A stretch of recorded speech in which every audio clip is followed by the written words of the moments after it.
A lot of businesses, a lot of SaaS products are going to close just because of this feature. Oh, interesting. Interesting. So it's actually going through the code and updating the code. Kebabs, yeah, guys, if you haven't tried kebab, you should definitely try kebab. It's amazing.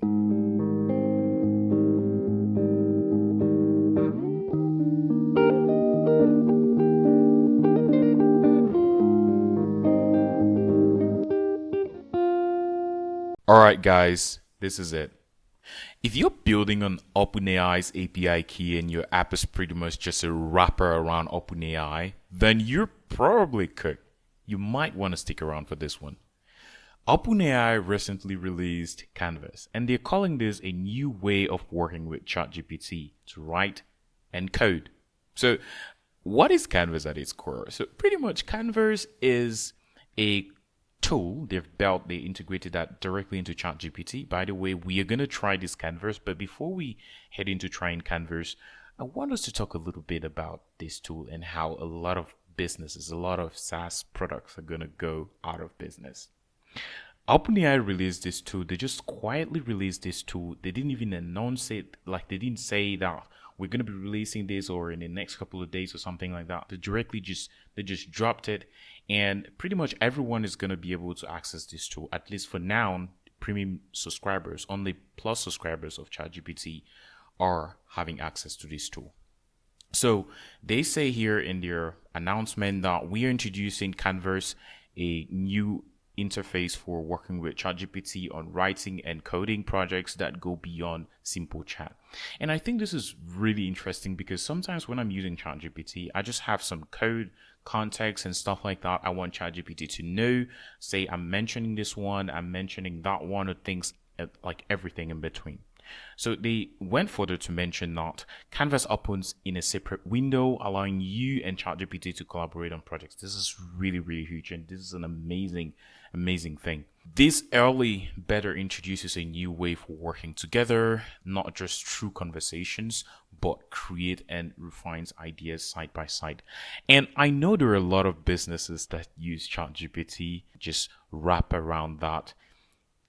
Honestly, if you're doing this, then you should be concerned that ChatGPT is probably gonna, release a feature that's gonna kill your business or something in between. So, for a lot of my folks out there who are building SaaS products and building businesses, my advice to you all is to try more or focus more on building an actual software rather than building an AI-driven software. What do I mean by this?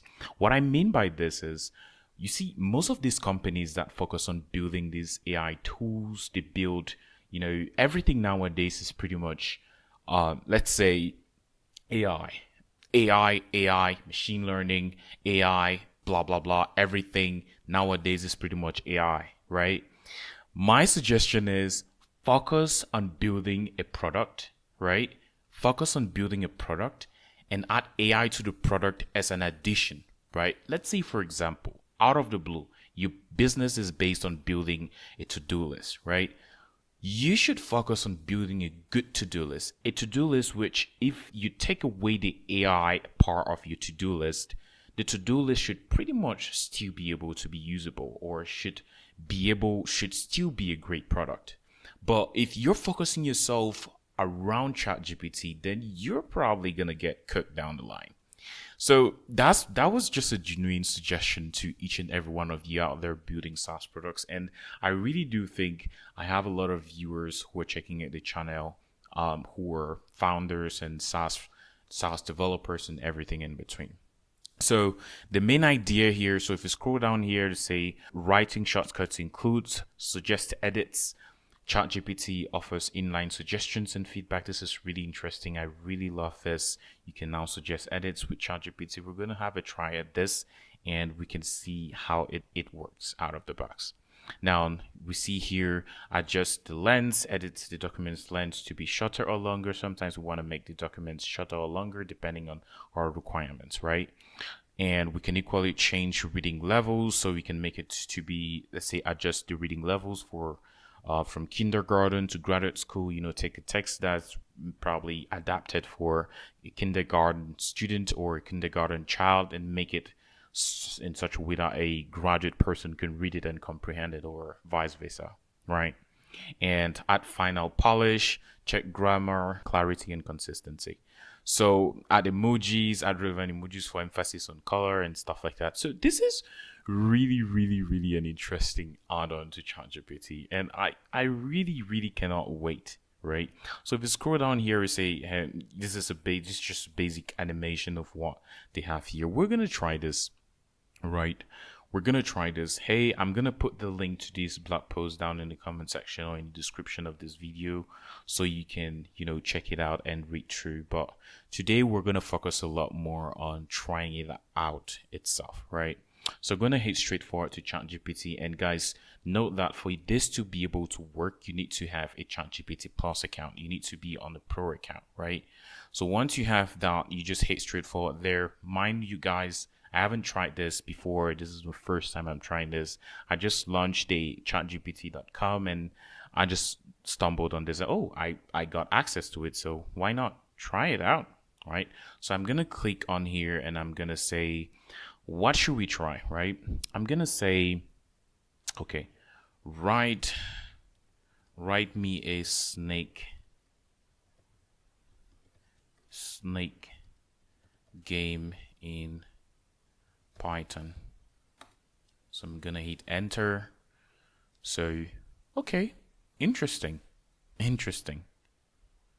So it's generating artifacts, right? So for those of you who haven't used Claude before, Claude actually does something similar where it generates the artifacts. Artifacts is pretty much just files, right? It generates the file and it gives you the file, and then you pretty much can copy the source code of the file. You copy everything that's in the file. This must not be code, right? Essentially, I believe this can be anything, text or, a book that you're writing or you're working on and stuff like that. Let's say, for example, what library does it use? Pygame. Yeah, I believe Pygame is a good one. So let's say what you lost. Let's say, okay, here it says you lost, press cure or C to play again. So I want it to say, okay, I want it to say, instead of cure or C, I want it to be escape key or P. Let's put that in quotes, respectively. Let's be vague, all right? I'm gonna be vague. I'm just gonna just have it like this. So instead of cure or C, I want it to be escape or escape key or P respectively. And I hit enter. Let's see. Oh, interesting. So it's actually going through the code and updating the code. This is interesting. Wow. And guys, if you look clearly, you're going to realize that it has not changed any other thing. Or if it has, then it's pretty much for it to work with the C and P, right? This is interesting. Let's say I would like the color to be, let's say color to be pink, for example. Let's wait and see. So now it's updating again. So did it create pink? Oh, it created pink. Interesting. Created a pink color. And it's using pink here. It's updating the code all through. This is really, really interesting. I am so excited about this. Now, let's give it another try, right? Another chat here. Let's create another chat here. And pretty much here, let's say we're writing a book. Let's say I'm an editor and I'm writing a book about what? I'm writing a book about food, right? Cuisines. So I am writing a book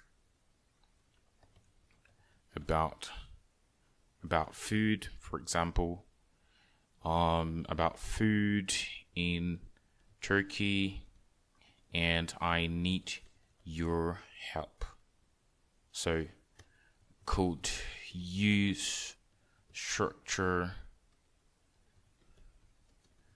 it in a clean way for the final print.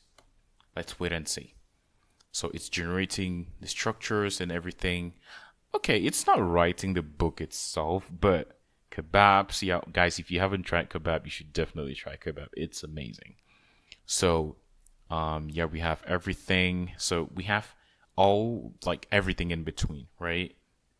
So, oh, I can literally just write. Oh, control. So I can write here. Interesting. So I can as well format it here. I feel like it's like Notion board. If does any one of you know Notion board? It's kind of like Notion board. Like no, I cannot command Z. That's interesting. Interesting. I feel like they're building an editor here. This is really interesting thing to see. A lot of businesses are gonna go bankruptcy. This is crazy. So I can continue. Let's say this is interesting. So can I say continue from here with the actual book? I'm curious to see how far this is gonna go. Oh wow!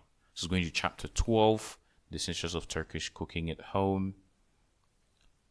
Interesting, but it stopped. I don't know why it stopped, but it stopped. Oh, so we have something here. Interesting. We have a couple of actions here. Let's say add emoji. Oh, we can add emojis. Interesting.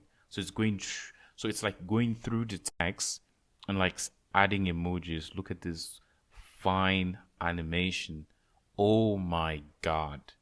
This looks really, really good. This looks really good. The animation is on point. So it's adding emojis to the artifact. This is interesting. This is interesting. So I believe it's saying here, I've added emojis through the document. That makes it really engaging. Okay, let's say polish. Let's say polish, right? So we're polishing this. So what is it doing? What is it doing? Let's see what it's doing. So I'm not quite sure what polish means, but I believe it's doing something which makes the text better or something, right? So interesting.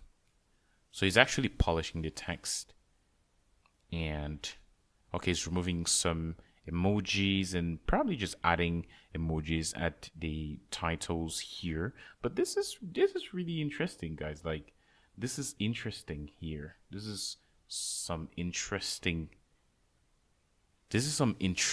plugin here on ChatGPT. It might be helpful to add a final quote encouraging readers to share their cooking experience or connect with Turkish food. Wow, this is interesting. So you can ask like suggestions and everything in between. I think a lot of businesses are gonna go bankruptcy.